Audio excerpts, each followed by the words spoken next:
Today we are going to take this boring clipboard and turn it into something cute and two-sided, and we're going to be using up your fabric scraps. This is a great no-sew project. It would be a great project to do with kids. Wonderful for gifts. You can just sit and mass produce these for the holidays, for birthdays, for coworkers, teacher appreciation, whatever you want. And again, like I said, super simple, no sewing, cutting and gluing. So I have done this small size. I'm really partial to this one. It's very economical. It's great for lists, but big ones are also very cute. So here's what you need. You need scrap fabric that is big enough to go on both sides of your clipboard. You need some Mod Podge. You can buy them in small little containers like at the Dollar Tree and lots of different sizes at most craft and hobby stores. I love having just a lot of it around for different projects, but I will tell you, if you buy this size, you will eventually come to a point where you cannot open it. That happened to me this morning. If that happens, simply take it down to the kitchen or to your sink, run it under hot water, like just right around this edge. That will loosen up that glue enough that you can get it unscrewed.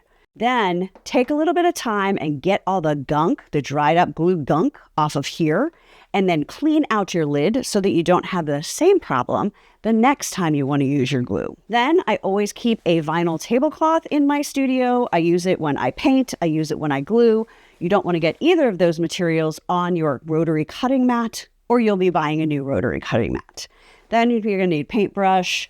I'm also going to show you how to change this store-branded notepad top into something cute by simply gluing a piece of fabric on there too, so that it all looks super coordinated. I don't know if you noticed that about this one. The pad matches the clipboard. So cute. Let me know in the comments how and when you might use these, and let me show you how easy they are to do. The thing that takes the most time is cutting the fabric for the front of your clipboard, but even that is not going to take that long.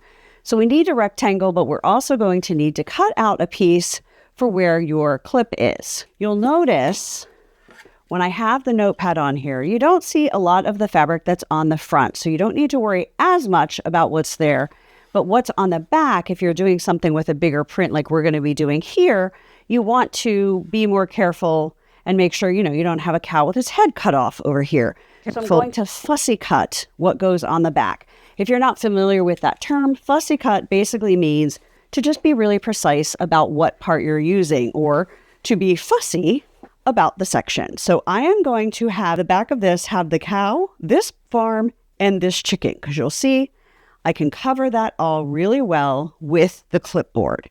So I'm just going to use the clipboard as my template. I'm going to put that down. I'm just going to run my rotary cutter right along the edge of it, just like it is a ruler.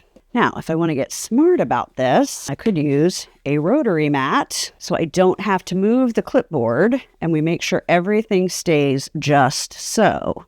So I'm just going to randomly cut that so I don't have this big piece hanging off. I'm just going to spin around. Now I'm also going to cut those curves. Now this one is a little harder to get straight because this sticks out a little bit. Just bend your rotary cutter and do the best you can on that section. Look at how cute that is going to be. And then even though the notepad's normally going to cover the front, I still want the front to be cute. So I'm going to fussy cut the front as well. So I can get these chickens. And this is from my Spring Barn Quilts fabric from Riley Blake Designs, if you're wondering about this fabric. So I'm just going to do the same thing with this one. And if it hangs over the edge a little bit once you put it on, that's okay. We're going to be able to trim that up. No problem. The next thing we need to do is we need to do the cutout for this. You can grab any size ruler and just kind of measure. So I'm going to take a heat erasable pen, and I'm just going to draw that mark down on each side. And I'm using a heat erasable pen because if I don't cut it all off, I can just quickly take it over to the ironing board and I can add some heat, and that pink line will come right off.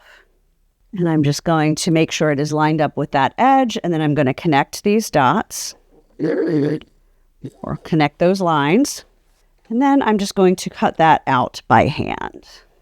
Before adding any glue, I'm going to put it down and make sure that that looks pretty good. All right, so we have the front and the back of our clipboard.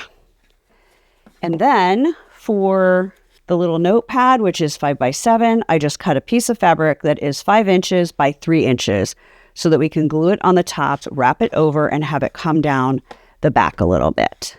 Our fabric is cut. Now it is time to grab the vinyl tablecloth so we don't get glue on our space. Now I'm going to do the front first, and you're just going to generously brush the Mod Podge all over the clipboard, trying not to get much, if any, onto the metal. You do need to move pretty quickly. Some of it will absorb in a little bit, and it does dry kind of quickly, but we need it to be nice and wet to grab our fabric. Make sure you go all the way to the ends. Hold it by the clip so that you're not getting your fingers super gluey yet. Trust me, your fingers will get gluey. Make sure it all looks wet. And then I always start at the top, lining up those corners and that cutout.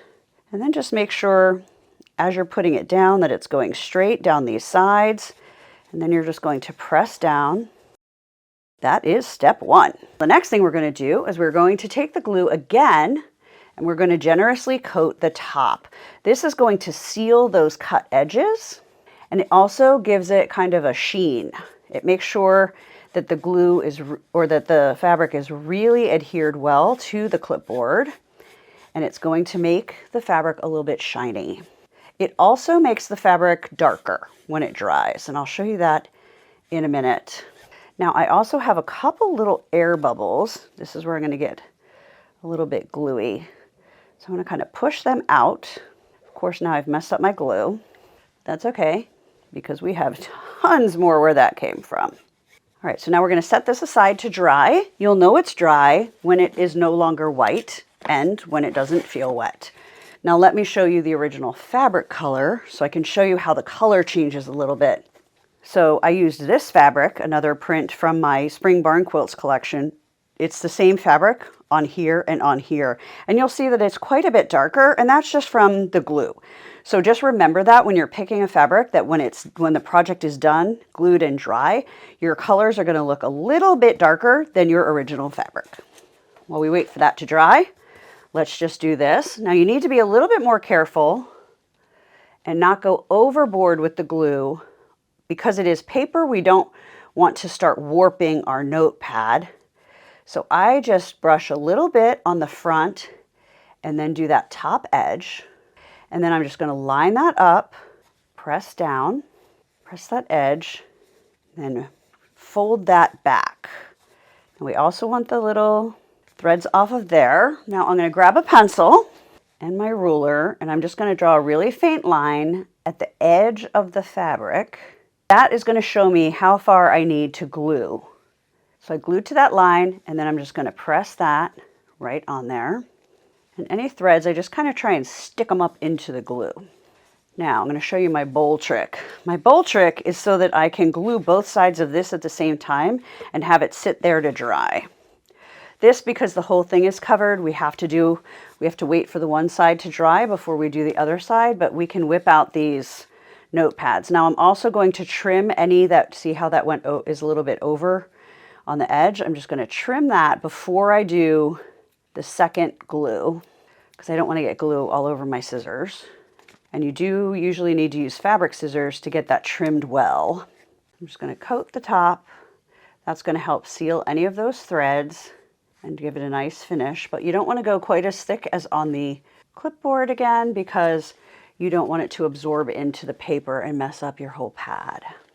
We're just going to do the same thing on the back. Put the glue down, put the fabric on, and then glue over top, let it dry, and it will be good to go. Now you're going to notice this one is a little bit big.